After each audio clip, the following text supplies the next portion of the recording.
So I recently made a video titled the top 10 keto mistakes, and there is one major issue that I didn't include in there, and the reason that it wasn't included in there is because this particular issue goes beyond what you would categorize as a mistake. Now, before I tell you what that issue is, I do want to emphasize that I'm a huge advocate for keto. Personally, I do it once a year for 2 or 3 months, just depending on my mood.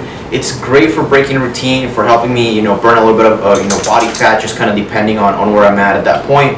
I use it pretty much, like with 50% of my clients that I'm currently working with and the ones that I worked with in the past. I am a huge advocate for keto. It's great for seeing results, and it's a great lifestyle to follow.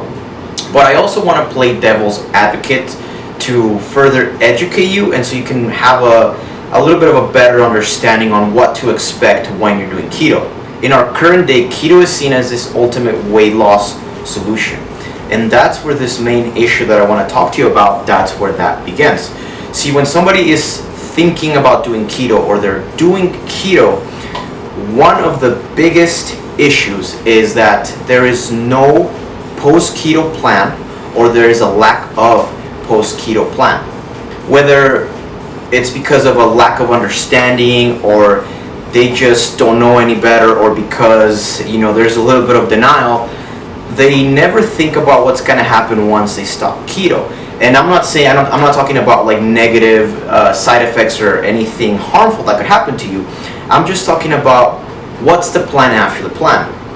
You see, when a lot of people start doing keto and it works for them, and then they want to do it for weight loss, at that point you're taking care of half of the problem.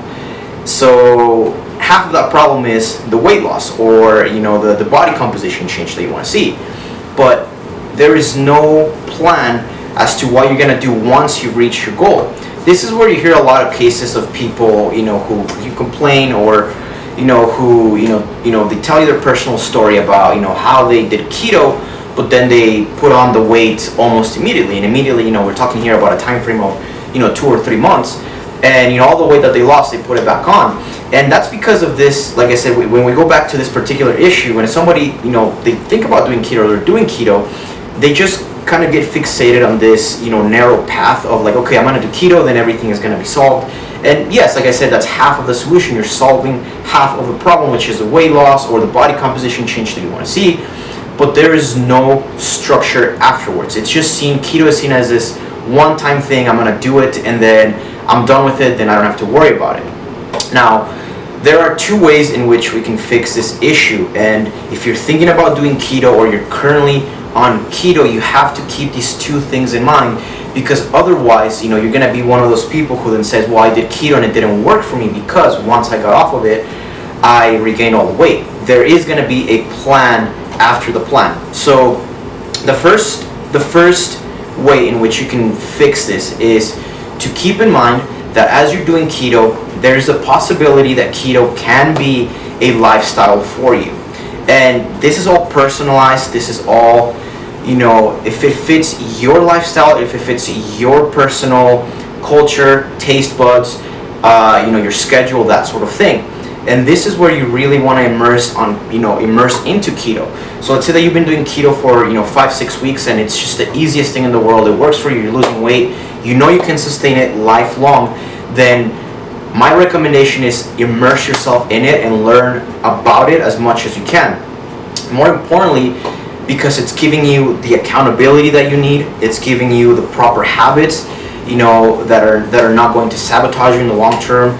It's sustainable for you, and you're able to do things like portion control. You're able to more importantly have that accountability, as I said earlier, because it's providing you that personal accountability, and it's something you can do in the lifelong, in the long run. Now, just because you're doing keto in the long run doesn't mean that you can't take breaks. And this is another thing that I would suggest, that part of the immersing yourself into keto is that you learn how to take monitor breaks. And it's fairly simple. Once you've been doing keto for, my personal recommendation is a minimum of 3 to 4 months, then you can plan on doing like maybe a weekly break where you do like 100 grams of carbs, you're craving this particular thing, rice or bread, and you have it that one day, or you do a full cheat day every 2 weeks or every month. And yes, you can take breaks, because at that point your body's going to be so used to ketosis that when you go back to it, when you break it and you get back into it, your body's going to have an easier time getting into it. But again, the disclaimer here is that you have to be in ketosis for a minimum of 3 to 4 months before you can do these breaks, because you're thinking about doing keto in the long term. Okay, now the second one is to keep in mind that keto is a tool, meaning that you're only using keto to get to your goal, but then you gotta have a plan after that goal. So then you gotta find a way to have accountability, learn from some of the habits in keto, like for example, like measuring your food, mindful eating, plenty of vegetables, maybe more whole foods, higher in protein. But once you get off keto, then doing leaner proteins, that sort of thing. So keto, there's nothing wrong with having it as a tool. So for example, I have a client that I've been working with for about a year, and she uses keto intermittently, meaning that 3 times a year it's used as a tool. It's used, I think, New Year's, right before summer, and then right before the holidays come in. So that works for her as a tool, and there's nothing wrong with having that, because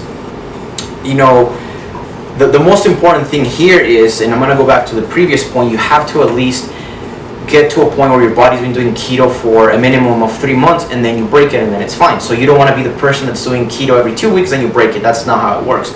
But it's a tool that you can use. Let's say after the holidays you use it for for 2 months, and then you go back to a whole foods approach or a calorie count approach, or you go to a portion control, whatever works better for you. But you have to keep in mind that it's only a tool. Alright, so hopefully you guys found that video helpful. If you did, make sure to hit the like button and subscribe for future keto and weight loss videos as well.